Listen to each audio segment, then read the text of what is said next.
நான் உடைமை. அடுத்து 6ஆம் குறள். நான் வேலி கொள்ளாது மன்னோ வியஞ்ஞாலம் பேணலர் மேலாயவர். இந்த குறளுக்குள்ள பொருள் வர மிக அழகு, மிக அழகு. மேலாயவர் 6வது 7வது மேலாயவர் வேலி நான் கொள்ளாது. கையில புத்தகத்தை வச்சிருந்தீங்கன்னா தான் சரியா இருக்கும். மேலாயவர் வேலி நான் கொள்ளாது. முதல் சீரே 2ஆ உடைச்சாச்சு. மேலாயவர் வேலி நான் கொள்ளாது. நான் கொள்ளாது பண்ணும். வியஞ்ஞாலம் பேணலர். வியஞ்ஞாலம் பேணலர். இப்ப புரியும் பாருங்க. மேன்மக்கள் தமக்கு பாதுகாப்பாக நாணத்தை கொள்வார்களே தவிர உலகத்தை கொடுத்தாலும் பொருட்படுத்த மாட்டார்கள். இப்ப பாருங்க, மேலாயவர் மேன்மக்கள் கடைசி 2 சீர். மேலாயவர் மேன்மக்கள் வேலி நான் கொள்ளாது மன்னும். தமக்கு பாதுகாப்பாக நாணத்தை கொள்வார்களே தவிர, வேலி முதல் சீர 2ஆ உடைக்கிறேன். வேலி நான் கொள்ளாது மன்னும். நாணத்தை கொள்வார், தமக்கு பாதுகாப்பாக நாணத்தை கொள்வார்களே தவிர வியஞ்ஞாலம் பேணலர். உலகத்தையே கொடுத்தாலும், வியஞ்ஞாலம் என்றால் உலகத்தையே கொடுத்தாலும் வேண்டாம் என்று சொல்லிவிடுவார். அதை பொருட்படுத்த மாட்டார்கள். பேணலர். எவ்வளவு அழகு பாருங்க. இக்குறளில் ஞாலத்தினும் மேம்பட்டதாக நாணம் என்னும் சால்பு குறிக்கப்படுகிறது. உலகத்தை விட நான் என்பது மேலாயதாக குறிக்கப்படுகிறது. நான் வேலி கொள்ளாது மன்னோ வியஞ்ஞாலம் பேணலர் மேலாயவர். ரொம்ப நுட்பமா கையாளுகிறார். மேலாயவர் வேலி நான் கொள்ளாது மன்னோ வியஞ்ஞாலம் பேணலர். இந்த மண்ணோ மண் ஓ என்பன யாப்பு சிதையாமல் ஒரு செய்யுள் அமைவதற்காக கவிஞர்கள் கையாளுகிற உத்தி. இடைச்சொல் தனியா சொன்னா மண்ணோன்னா பொருள் இல்லை. மண்ணோங்கிறது ரன்னகர ஒற்று, அதுக்கு தனியா சொன்னா பொருள் இல்லை. இந்த இடைச்சொல்லும் உரி சொல்லும் பெயரோடோ வினையோடோ சேர்ந்து வந்தால்தான் அதற்கு மதிப்பு. இது மாதிரி அசைகள் வருகிற குறள்கள் என்று பார்த்தால் மண்ணோ மண் ஓ என்று, மண் ஓ என்ற 2 இடைச்சொல், அந்த 2 இடைச்சொல்லையும் ஒரே இடைச்சொல்லாக இங்க மண்ணோ என்று வருகிறது. 819, 990, 1170, 1178, 1206 வேறு 5 இடங்களிலும் சேர்ந்து இதையும் சேர்த்து 6 இடங்களில் இந்த மண்ணோ என்கிற இடைச்சொல் வருகிறது. நான் வேலி கொள்ளாது வியஞ்ஞாலம் பேணலர் என்றால் இப்பதான் நுட்பம் பார்க்கிறோம். நாணம் என்று சொல்லப்படும் உயர்ந்த வேலியாம் சிறப்பை மேற்கொள்ளாமல் நம் தகவில் இருந்து இறங்கி, அதாவது நம்முடைய ஸ்டேட்டஸ் சொல்றோம்ல, நம்முடைய மாண்பு, என்னுடைய கௌரவம் என்னாச்சு அப்படின்லாம் கேட்கிறோம்ல, அந்த தகவில் இருந்து இறங்கி விரிந்து பறந்த வியஞ்ஞாலம் சொன்னார் இல்லையா, விரிந்து பறந்த உலகமே கையில் கிடைத்தாலும் பெரிதென்று கொள்ள மாட்டார். நாணத்தக்க இழி செயலை செய்தால் இந்த உலகமே பரிசாக தரப்படும் என்றாலும் உயர்ந்தவர் அவ்வுலகை பெறுவதற்காக தம்மை புகழோடு நாளெல்லாம் காத்து வரும் நாணத்தை கைவிட மாட்டார். இத்தகையவரும் உண்டோ என்றால் நமக்கு புறநானூறு தான் கை கொடுக்கும். கடலுள் மாய்ந்த இளம்பெரும் எழுதி உண்டாலம்மை உலகம் என்கிற குரல்ல பிறர் அஞ்சுவதஞ்சி புகழனின் உயிரும் கொடுக்குவர் பழியனின் உலகுடன் பெரினும் கொள்ளலர் அயர்விலர் அன்னமாட்சி அணையராகி என்று குறிப்பிடுகிறாரே, அதை நாம் இங்கே எடுத்துக்காட்டாக வைத்துக் கொள்ள. அடுத்து 7ஆம் குறள். நானால் உயிரை துறப்பர் உயிர் பொருட்டால் நான் துறவார் நான் ஆள்பவர். நான் ஆள்பவர் நானால் உயிரை துறப்பர் உயிர் பொருட்டால் நான் துறவார். எளிமையா புரியும். நாணாழ்பவர், நாணத்தை உயிராக கொள்பவர். உயிரை துறப்பர், நாணால் உயிரை துறப்பர். அந்த நாணத்தை காப்பாற்ற வேண்டும் என்பதற்காக உயிரை துறப்பர். உயிருக்காக நான் துறவார். நான் உயிர் ஒட்டிக்கிட்டு இருக்கணும் அப்படின்னு நினைத்து கொண்டு நாணத்தை விடமாட்டார் என்பதுதான் எளிமையான கருத்து. நாணம் என்னும் உயர்ந்த பண்பை கொண்டவர் அந்நாணம் கருதி உயிரை விடுவாரே அல்லாமல் உயிரை பொருட்டாக கருதி நாணத்தை கைவிட மாட்டார் என்பது இதனுடைய கருத்து. நாணால் உயிரை துறப்பர், உயிர் பொருட்டால் நான் துறவார். ரெண்டு கருத்தான். நாணால் உயிரை துறப்பர், உயிர் பொருட்டால் நான் துறவார். தம் நிலையில் தாழாமையும் தாழ்வு வந்தால் உயிர் வாழாமையும் உயிர் கொள்கை.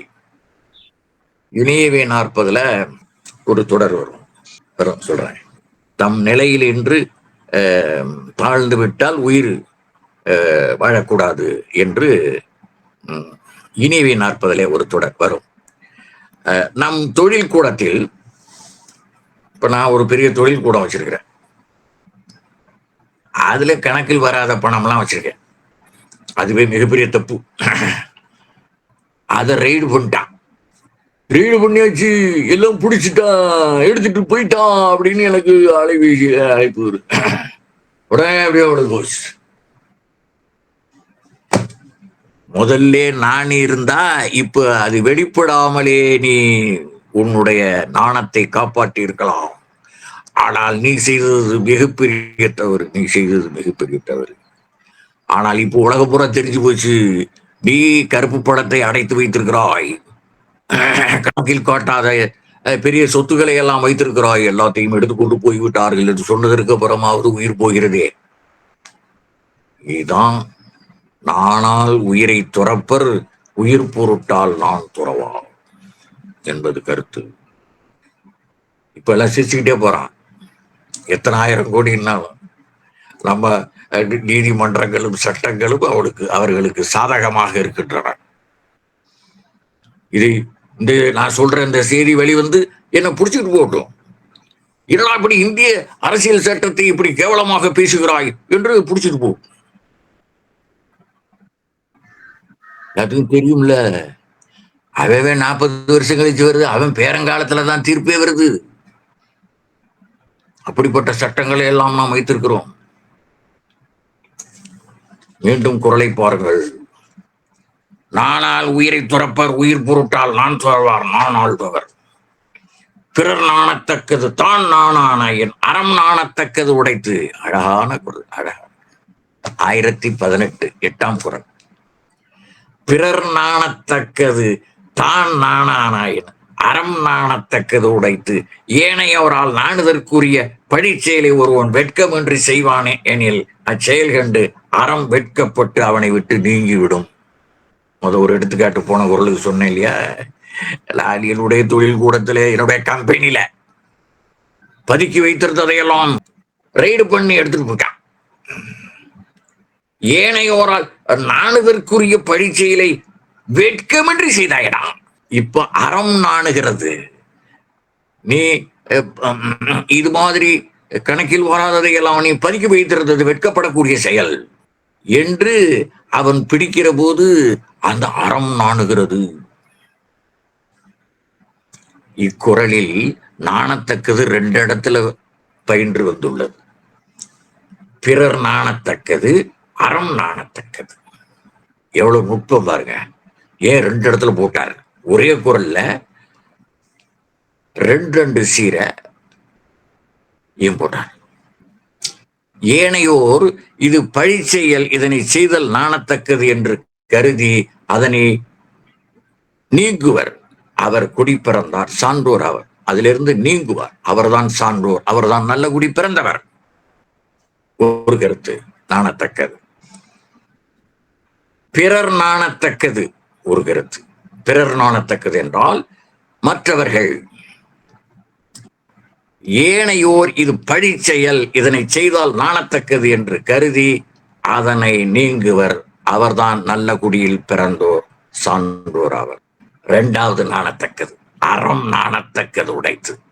சான்றோரால் நாணி விளக்கத்தக்க பழிச்செயலை ஒருவன் செய்ததற்கு நான் எனில் அவன் வெட்கப்படவில்லை என்றால், தன்னுடைய இழி செயலுக்கு வெட்கப்படவில்லை என்றால், அறம் அவன் செயலுக்கு நாணி அவனை விட்டாகலும். அறம் நாணமற்றவரை சார்ந்து நின்றார், அறம் நாணை விட்டு சார்ந்து நின்றார். ஒரு எடுத்துக்காட்டு சொல்லட்டுமா? ஒன்றும் புரியலையா? திரௌபதிய சுச்சாதன சபைக்கு அவ எவ்வளவோ சொல்றா, அவன் கேட்கல. இப்ப அறம் நாணுகிறது. என்னையா புராணத்துல இருந்து சொல்ற? இன்னைக்கு நாட்டுல எவ்வளவோ திரௌபதிகள் துகில் உரியப்படுகிறார்கள், தப்பு செய்கிறார்கள். எந்த அறமையா நாணுகிறது? கேட்க தோன்றுகிறதா இல்லையா? நடைமுறையில் வைத்துப்பார். ஏதோ புராணத்திலே கம்பராமாயணத்தில் இருக்கிறது, மகாபாரதத்தில் இருக்கிறது என்று ஏதாவது ஒரு எடுத்துக்காட்டி சொல்லிவிட்டு போய்விடலாமா என்றால் நாம் சரியாக கல்வியை கொடுக்கவில்லை என்று பொருள். அவனை ஈன்ற தாய் தந்தையர் சரியாக அவனுக்கு கல்வியை புகட்டவில்லை. முதல் ஆசிரியர் பெற்றோர். அவனை பிறர் நாணத்தக்கது தான் நாணானாயின் அறம் நாணும் என்பதை அவனுக்கு சொல்லி வளர்க்கவில்லை. ஒரு தாய் கேட்கிறாள், கோவலன் மாதிரி திருமணத்தை செய்துவிட்டு அவன் போயிட்டான், மாதவிகிட்ட போயிட்டான். நடைமுறையில பலர் இருக்கான், பலர் இருக்கிறார்கள். அந்த அம்மா கேட்கிறா, அந்த பையனை பெற்றம்மா, ஊர்ல உலகத்துல இல்லாததையா என் பையன் செய்யிட்டான், இவ எப்படி அவனுக்கு ஒழுக்கத்தை போதித்திருப்பாள்? புறநானூர்ல உன் மகன் புறமுதுகிட்டு ஓடியதால் அவன் முதுகிலே அம்புப்பட்டு இறந்து விட்டான் என்று சொன்னவுடன் அந்த தாய் எப்படி துடிக்கிறாள்? அவனுக்கு நான் பால் கொடுத்த மார்பகத்தை அறுத்தறிவேன் என்று சபதம் வஞ்சினம் செய்துவிட்டு போர்க்களத்துக்கு ஓடுகிறாள். புரட்டி பார்க்கிறாள் தன்னுடைய பையனை எங்கே கிடக்கிறான் என்று. கடைசியில் பார்த்தால் அவன் மார்பில் பட்டு புன்சுரிப்போடு இறந்து கிடக்கிறான். இது வரலாறு, இது வரலாறு. அவள் புகட்டி இருக்கிறாள் அந்த குழந்தையிலேயே. இவன் தப்பு செய்கிற போதும் அறம் இப்பொழுதும் நாணிக்கொண்டுதான் இருக்கிறது. அறம் நாணிக்கொண்டு இருக்கிறது. ஒவ்வொரு மனிதனுடனும் அந்த அறம் கூடவே இருக்கிறது. இப்பொழுது என் கூட இருக்கிறது, உங்கள் அத்தனை பேருடனும் அறம் இருக்கிறது. அது இல்லை என்று நினைத்து தவறு செய்தால் அறம் நாணும், அறம் நாணும். 100க்கு 100 உண்மை. திருவள்ளுவர் சொல்லுகிறார், பிறர் நாணத்தக்கது தான் நாணானாயின் அறம் நாணத்தக்கது உடைத்து. அது திரௌபதிக்கு மட்டும் நடந்ததை சொல்வதனுடைய நோக்கம் என்றால், இன்று நாள்தோறும் ஆயிரக்கணக்கான பெண்கள் இழிவுபடுத்தப்படுகிறார்கள். அறம் நாணிக்கொண்டுதான் இருக்கிறது. கல்வியாளர்கள் சரியாக இல்லை என்பதுதான் பொருள். கல்வியாளர்கள் துணிந்து தங்கள் உயிருக்கு பயப்படுகிறார்கள். இதை சொன்னால் எங்கே கொண்டு போய் விடுவானோ என்று தங்கள் உயிருக்கு பயப்படுகிறார்கள். அவனிடமும் அறம் நாணுகிறது. 9ஆம் குறள், பிறர் நாணத்தக்கது தான் நாணையின் அறம் நாணத்தக்கது உடைத்து. 9 குளஞ்சுடும், குளம் சுடும், கொள்கை பிழைப்பின் நலம் சுடும், நானின்மை நின்ற கடை. குறள் உள்ள பொருள் பார்ப்போமா? கொள்கை பிழைப்பின் குளம் சுடும், கொள்கை பிழைப்பின் குளம் சுடும், நானின்மை நின்ற கடை நலம் சுடும். எவ்வளவு அழகு பாருங்க. என்னையா 7 சீர்குள்ள எப்படி ஒரு நயத்தை, இலக்கிய நயத்தை சொல்லி கொள்கை விளக்கத்தை எப்படி அழகுபடுத்துகிறார் திருவள்ளுவர். ஏடையா இதையெல்லாம் மக்களுக்கு சொல்லவில்லை. ஒழுங்காக படித்தால் தானே சொல்ல முடியும். படிப்பதே இல்லை, எப்படி சொல்லுவான்? கொள்கை பிழைப்பின் குளம் சுடும், நானின்மை நின்ற கடை நலம் சுடும். கொள்கை தவறி ஒருவன் நடந்தால் அது அவன் குடிப்பிறப்பை கெடுக்கும். ஒரு பாயிண்ட். கொள்கை தவறி ஒருவன் நடந்தால் அது அவன் குடிப்பிறப்பை கெடுக்கும்.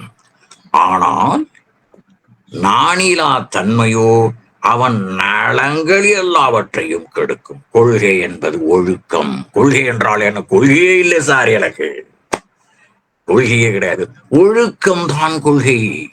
அகர முதல எழுத்தல்லாம் என்பதில் இருந்து ஊடல் உவகையிலே சொல்லப்படுகிற 1330 குறள் வரைக்கும் எப்படி மாசில்லாமல் இருக்க வேண்டும் என்று திருவள்ளுவர் சொன்னாரோ அதே போல் வாய்மையையும் ஒழுக்கத்தையும் எல்லா இடங்களிலும் பொழிந்திருக்கிறார். அது மறைமுகமாக அறம் எப்படி தோற்றம் இல்லாமல் உடன் உரைகிறதோ அதுபோல இந்த ஒழுக்கம் என்பதும் வாய்மை என்பதும் மனமாசு இல்லாத நிலை போல 1330 குறளிலேயும் விரவி கிடக்கின்றன. ஒழுக்கமும் வாய்மையும் அதுதான் கொள்கை. அதுதான் கொள்கை, அதுதான் லட்சியம். கொள்கை தவறி ஒருவன் நடந்தால் அது அவன் குடிப்பிறப்பை கெடுக்கும். ஆனால் நாணிலா தன்மையோ அவன் நலங்கள் எல்லாவற்றையும் கெடுக்கும். கொள்கை என்றால் ஒழுக்கம். ஒழுக்கம் குலத்திற்கும் நாணம் நலத்திற்கும் உயிராதாரம். எவ்வளவு துயரங்கள் நேர்ந்தாலும் ஒருவன் நாணின்மை இழக்கலாகாது. இழப்பின் இழவு பல நலங்களையும் இழப்பித்து பேர் இழிவினை உண்டாக்கும். பேர் இழவினை விளைவிக்கும். எவ்வளவு துயரங்கள் நேர்ந்தாலும், எவ்வளவு துயரங்கள், துன்பத்தை விட அதிகமானது துயரம். எவ்வளவு துயரங்கள் நேர்ந்தாலும் ஒருவன் நாணினை இழக்கலாகாது. இழந்தால் இழவு பல நலங்களையும் இழப்பித்து பேர் இழிவினை விளைவிக்கும். ஞானம் இழந்தவர் எல்லா நலங்களையும் ஒருங்கே இழந்து ஈனனாய் இழிந்து விடுவர். நலம் என்பது, நலம் என்றால் என்ன? குடிப்பிறப்பு, கல்வி, சிறப்பு, புகழ் எல்லாம் இவற்றின் தொகுதிதான் நலம். நலம் பெற வேண்டுமா வேண்டாமா? இப்ப இந்த முகத்தை பாருங்க. டொனால்டு ட்ரம்ப் மாதிரி இருக்கா இல்லையா? இந்திய பொருள்களுக்கு 50 விழுக்காடு விளைத்தே தீர்வேன். இதான் ட்ரம்ப். குளம் சுடும் கொள்கை படைப்பின் நலம் சுடும் நாணின்மை நின்ற கடை. 10. நாணகத்து இல்லார் இயக்கம் மரப்பாவை நாணாமல் உயிர் மறுத்தேற்று. நாணகத்து இல்லார் இயக்கம் மரப்பாவை நாணால் உயிர் மறுத்தேற்று. உள்ளத்தில் நாணம் அமையாதவரின் நடமாட்டம் இயந்திர கயிற்றால் இயக்கப்படும் மரப்பாவை உயிருடையதாக இயக்கியமை மயக்கியமை போன்றது. பொம்மலாட்டம் கட்டுவான், பார்த்துருப்பீங்க. மயிலாடுதுறைக்காரன் மட்டும்தான் இன்னும் அதை வச்சுக்கிட்டு இருக்கான். மற்ற ஊர்லாம் எடுத்துட்டான். மயிலாடுதுறையிலேயே ஒரு குறிப்பிட்ட 2 சமூகம் மட்டுமே அதை நடத்திக்கிட்டு இருக்குது.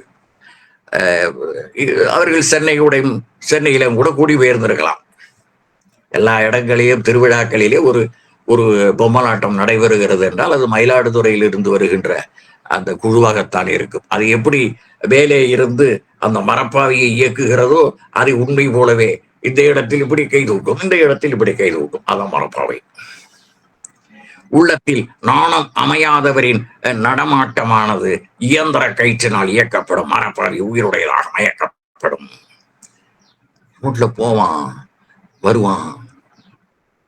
நாணமில்லாதவனாக இருப்பவன் எப்படி அந்த மரப்பாவை பிறர் இயக்க அது அந்த கயிற்றினால் இயங்குகிறதோ அதுபோல் இவன் இயங்குகிறானே ஒளிய சென்று வருகிறான், உயிரோட்டம் இல்லாமல் வருகிறான். அந்த மரப்பாவை போல் நாணம் இல்லாதவனை உயிரோட்டம் இல்லாதவர் என்று சொல்லுகிறான். ஒருவனை இயக்குவது அவன் அகத்து உள்ளதாகிய நாணம். மரப்பாவையினை இயக்குவது அதனோடு பொருத்தப்பட்டுள்ள கயிறு. இக்கயிற்றினை இயக்கும் பாவை சூத்திர கயிறு, சூத்திரப்பாவை என்று சொல்லுகிறார். சூத்திரம் என்றால் கயிறு என்று பொருள், பாவை என்றால் பதுமை என்று பொருள். அருள்ஞாகிய பட்டினத்தார் சொல்லுகிறார், நன்னாரில் சுட்டிய சூத்திர பாவை நன்னார் தப்பினால் தன்னாலும் ஆடி சலித்திடுமோ என்று சொல்லுகிறார். தம் அகத்தின்கண் நாணமில்லாதவர் உயிருடையார் போன்று புறத்தில் இயங்குதல் மரப்பாவை இயந்திர கயிற்றால் உயிருடையது போல் இயங்கி மயக்குதலை போன்றது.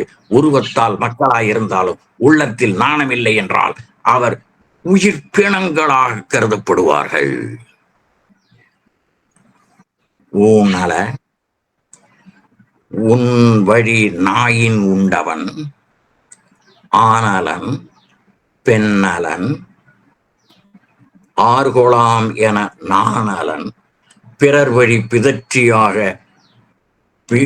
பிதற்றி ஆக யான் என்று கம்பர் சொல்கிறார். மரப்பாவை வரும் இன்னொரு குரல்பா 1058. அதை நாம பின்னால 106வது அதிகாரத்துல பார்க்க போகிறோம். இறப்பாறை இல்லாயின் ஈர்கண்ணாய் ஞாலம் மரப்பாவை சென்று வந்தற்று என்று பார்ப்போம். மீண்டும் குரலை கவனியுங்கள். நான் அகத்து இல்லார் இயக்கம் மரப்பாவை ஆனால் உயிர் மறுட்டியற்று. இதனுடைய முடிவு இந்த அதிகாரத்திற்கு பழிக்கு நாணார் பாவியர் ஆவர். பழிக்கு நாணார் பாவியர் ஆவர்.